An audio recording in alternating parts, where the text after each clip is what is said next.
जय Hind, hello everyone. तो इसके पहले क्लास में जो हम लोग क्वेश्चन नंबर 14 तक देखे थे, आइए इसमें क्वेश्चन नंबर 15 से स्टार्ट करते हैं। देखिए, इसको सबसे पहले एक मैट्रिक्स मान लेंगे। अब जो है इसका अस्तित्व के लिए, तो अस्तित्व के लिए यानी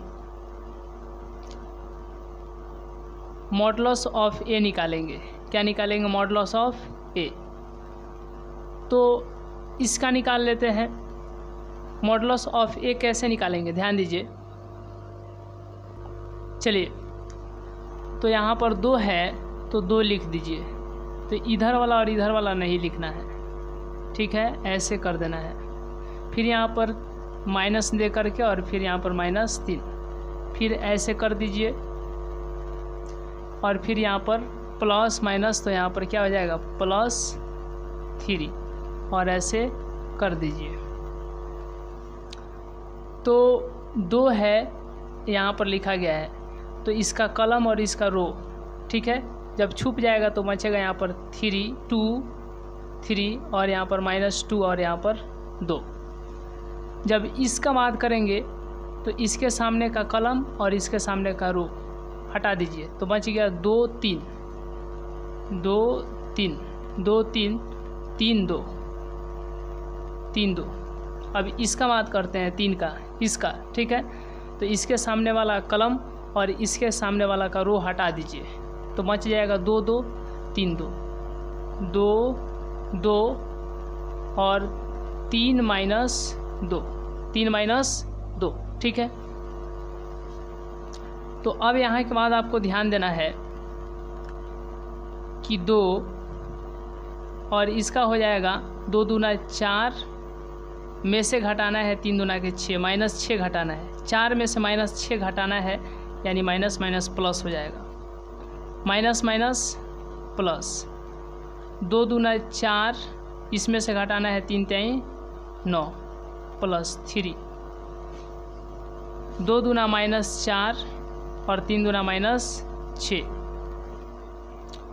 तो मॉड ऑफ ए यानी मॉडुलस ऑफ ए का मापांक 2, ये हो जाएगा गुना 10, ये हो जाएगा +3 गुने -5 +3 गुना -10, ठीक है।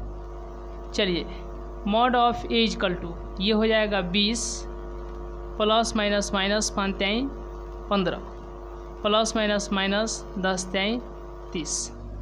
देखिए, इसको थोड़ा हम लोग फास्ट चल रहे हैं। क्यों चल रहे हैं? क्योंकि पहले इस पर तो आप कभी क्वेश्चन बनाया नहीं है, इसीलिए हो सकता है कि आपको लग रहा होगा कि अब तो पहले की जैसे ये समझ में नहीं आ रहा है। बिल्कुल सही है, क्योंकि जब भी इस पर 1-2 क्वेश्चन बन जाएंगे ना, तो फिर आपको समझ में आ जाएगा कि हाँ, अब धीरे धीरे समझ में आने।